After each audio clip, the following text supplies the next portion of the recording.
በኢራንና በእስራኤል ብሎም በአሜሪካ ጦርነት ላይ በጣም በዚህ ሰዓት ዓለምን እያስጨነቀ ያለ አንድ ጉዳይ የሆርሙዝ ሲርጥ ጉዳይ ነው። ይህንን የሆርሙዝ ሲርጥ ጉዳይ በተመለከተ ዶናልድ ትራምፕ እያነሷቸው ያሉ ሀሳቦች ደግሞ እጅግ በጣም ግርምትን የሚያጭሩ ሆነዋል።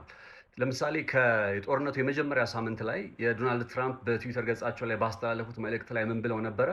እያከናወኑ ያለው ጦርነትና ዘመቻን በተመለከተ ለዩናይትድ ኪንግደም ጥያቄ ካቀረቡ በኋላ ዩናይትድ ኪንግደም ደግሞ የጦር መርከቦቿን በመላክ ረገድ ጉዳዩን እንደምትመለከትና እንደምታጤነው ነበር መጀመሪያ የገለጸችው። እና ይህ ጉዳይ በጣም አበሳጭቷቸው ዶናልድ ትራምፕ እንዲያውም የማንንም እገዛ አንፈልግም፣ የማንንም እርዳታ አንፈልግም፣ አሜሪካ የጀመረችውን ጦርነት አሁን እያሸነፈች ነው። ስለዚህ እኛ ባሸነፍነው ጦርነት ሌላው የድል አጥቢያ አርበኛ መሆን የለበትም በሚል አይነት ሀሳብን ያጠቃለለ የትዊተር መልእክት ነበረ እንደምትመለከቱት አጋርቶ የነበረው ማለት ነው። በዚህ በትዊተር ገጻቸው ላይ ይህን ሀሳብ አንስተው ነበረ።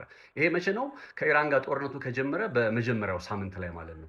የመጀመሪያው ሳምንት አልፎ አሁን ሶስተኛው ሳምንት ላይ እንገኛለን። የኢራንና የእስራኤል ብሎም የአሜሪካ ጦርነት አሁን ሶስተኛ ሳምንቱ ላይ ይገኛል። ታዲያ ሶስተኛው ሳምንት ላይ ትራምፕ እርዳታ እየጠየቁ ነው። እርዳታ የሚጠይቁት ደግሞ በሆርሙዝ ሲርጥ በኩል ላይ ኢራን እንግዲህ የሆርሙዝ ሲርጥን መዝጋቷ ይታወቃል። ይህንን የሆርሙዝ ሰርጥ እንዲከፈት ለማድረግ የአሜሪካ ከአጋር ከምትላቸው ሀገራት ጋር በጋራ መስራት እንደምትፈልግና እነዚህ ሀገራት ወደ ቀጠናው የጦር መርከባቸውን እንዲልኩ ነው ዶናልድ ትራምፕ የጠየቁት። በመጀመሪያ ሳምንት ላይ እርዳታ አልፈልግም ያሉት ሰውዬ አሁን እርዳታ እየጠየቁ ይገኛሉ። ነገሩ ምን ተለወጠ? ምን መጣ? ትራምፕን እርዳታ አልፈልግም ብሎ አናግሮ የነበረ ጉዳይ አሁን ደግሞ እርዳታ ፈልጋለሁ እንዲሉ ለምን ተገደዱ ነው መሰረታዊ ጥያቄ ማለት ነው። በሆርሙዝ ሰርጥ በኩል ላይ ያለው ነገር በጣም የሚያስጨንቅና የሚያስፈራ ሆኖባቸዋል ለዶናልድ ትራምፕ። ይህን ተከትሎ እነ ጃፓን፣ እነ አውስትራሊያ፣ ጀርመን፣ ግሪክ የመሰሉ ሀገራት ዶናልድ ትራምፕ የጦር መርከቦቻቸውን እንዲልኩ በይፋ ያቀረቡትን ጥያቄ እነሱም በይፋ ውድቅ አድርገዋል። ወደ ሆርሙዝ ሰርጥ ምንም አይነት የጦር መርከባችንን አንልክም ሲሉ ነው የተደመጡት። ታዲያ ዶናልድ ትራምፕ በዚህ ጊዜ ምን አደረጉ? የሰሜን አትላንቲክ ጦር ቃል ኪዳን ድርጅት ኔቶ በጉዳዩ ላይ ተሳታፊ እንዲሆንና ነገሩ የኔቶ ጦርነት እንዲሆን ጭምር ነው ጥያቄ ያቀረቡት። ምን ማለት ነው? መጀመሪያ እስራኤል ይህንን ጦርነት ስታከናውን አሜሪካን ጎትታ አስገብታ እንደሆነ መቼስ ታውቃላችሁ። አሁን ደግሞ ዶናልድ ትራምፕ ምን እያደረጉ ነው? የሰሜን አትላንቲክ ጦር ቃል ኪዳን ድርጅት ኔቶ የሚባለው አካል በውስጡ ወደ 32 ሀገራት ጥምረትን ያጠቃለለ አንዱ ከተነካ ሌላው እንደተነካ ይቆጠራል የሚል ሀሳብንም ጭምር በአንቀጽ 5 ላይ ያሰፈረ ጥምረት ነው፣ ወታደራዊ ጥምረት ነው የኔቶ ጥምረት።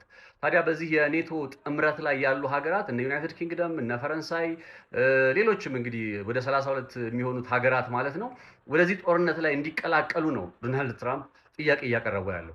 የሚገርመው ግን ዶናልድ ትራምፕ ይህን ጥያቄ ማቅረባቸው ብቻ ሳይሆን ከሰሜን አትላንቲክ የጦር ቃል ኪዳን ድርጅት ኔቶ ጋር ተያይዞ የተሰሙ ያሉ ሀሳቦች ናቸው። በዚህ ረገድ የዩናይትድ ኪንግደም ጠቅላይ ሚኒስትር የሆኑት ኬር ስታርመር የተናገሩት ሀሳብ እጅግ በጣም የሚያስደንቅ ነው። ኬር ስታርመር ምንድን ነው ያሉት? ወደ ቀጠናው ወደ ሆርሙዝ ሰርጥ የጦር መርከብ ከመላክ ቀደም ብሎ መጀመሪያ ሊከናወን የሚገባው ጉዳይ ቀድሞ የተዘጋጀ እቅድ ነው። ያ ቀድሞ የተዘጋጀው እቅድ ምናልባትም በዛ ቀጠና ላይ በተጨባጭ የሆርሙዝ ሰርጥን ለማስከፈት ተግባራዊ የሆነ መፍትሄ የሚገኝበት መንገድ ነው። እቅድ ሊኖር ይገባል። እንዴት ነው የምናስከፍተው? እንዴት ነው የምንቀጥለው? እንዴት ነው የምንሰራው? በሚሉት ጉዳዮች ላይ ማለት ነው። እነዚህ ነባራዊ ሁኔታዎች በሌሉበት ሁኔታ ላይ ምንም አይነት የጦር መርከብ ዩናይትድ ኪንግደም ወደ ቀጠናው እንደማትልክ ካረጋገጡ በኋላ ሆርሙዝ ሰርጥን ለማስከፈት ታስቦ የሚላክ ምንም አይነት የጦር መርከብ እንደማይኖር ካረጋገጡ በኋላ በቀጥሎ ያነሱት ደግሞ የሰሜን አትላንቲክ ጦር ቃል ኪዳን ኔቶ ድርጅትን ጉዳይ ነው።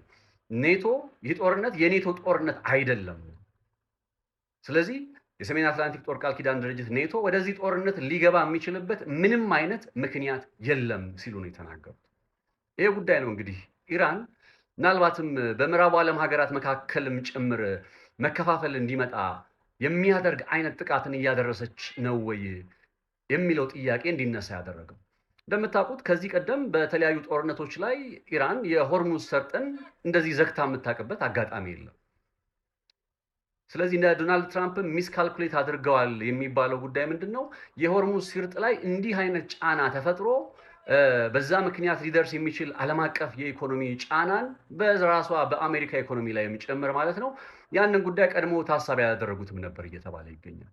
ታዲያ ሆርሙዝ ይሄ ትራምፕስ ካርድ የሚባላል አይደለ? በቃ የመደራደሪያ ነጥቦች መካከል ሌላውን በተቃራኒ ወገን ያለውን አካል ወዶም ሳይሆን ተገዶ ከእናንተ የስምምነት ሀሳብ ጋር እንዲመጣ የምትጠቀሙበት አይነት አገላለጽ ነው። እንግዲህ የትራምፕስ ካርድ የሚባለው የሌቨሬጅ የመደራደሪያ ነጥባችሁ በእናንተ ሚዛኑ ሲያደላ ማለት ነው። እና የሆርሙዝ ሰርጥን ጉዳይ ኢራኖች መጠቀማቸውና ሆርሙዝ ሰርጥን መዝጋት መቻላቸው በዚህ ጦርነት ላይ እንደ ትልቅ የመደራደሪያ ነጥብ እየሆናቸው ነው የሚገኙ።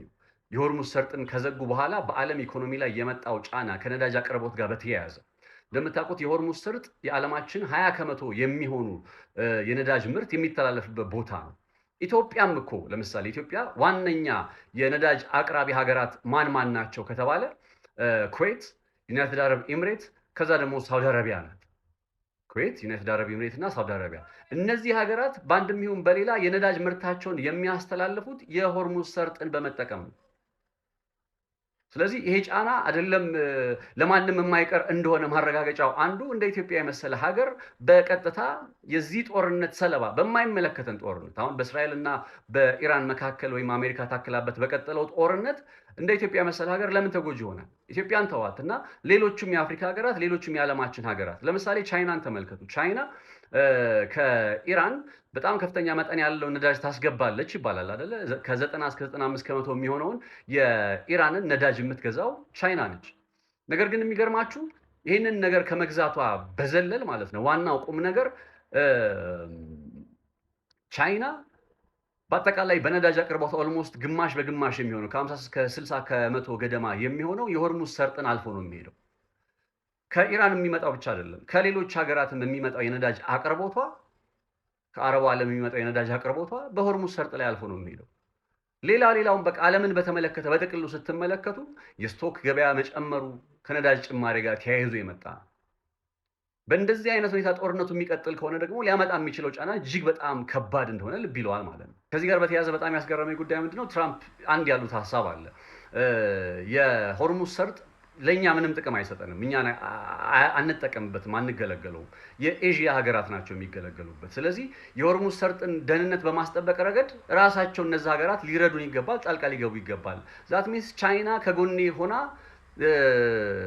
ትተባበረኝ የሚል አይነት ጥያቄ ነው እየጠየቁ የሚገኙት። አስባችሁታል? ከዚህም በላይ ደግሞ ሌላው በጣም አስገራሚ ነገር የአሜሪካ የጦር መርከብ እንኳን ሊጠጋ ያልደፈረውን የሆርሙዝ ሰርጥን ዶናልድ ትራምፕ ምን እያሉ ነው? በዛ የሚያልፉ የንግድ መርከቦች ደፍረው ጀግና ሆነው አቋርጠው እንዲያልፉ ጥያቄ እያቀረቡ ነው። አስቡ፣ የአሜሪካ የጦር መርከብ እንኳን ለመጠጋት ያልደፈረውን የሆርሙዝ ሰርጥ። እንደምታውቁት በዚህ ቀጠና ላይ የአሜሪካ የጦር መርከቦች የተቀመጡት ኦልሞስት ከኢራን 2000 ኪሎ ሜትር ርቀት አካባቢ ላይ ነው። ወደ ሆርሙዝ ሰርጥ አልተጠጉም።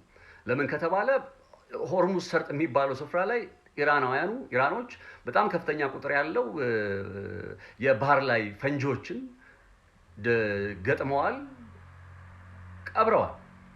ስለዚህ እንዴት ነው ያንን ነገር ጥሶ ማለፍ የሚቻለው በሚለው ላይ አሜሪካ እንኳን ደፍራ የጦር መርከቦቿን ልታስጠጋ ያልደፈረችውን ዶናልድ ትራምፕ ምን እያሉ ነው?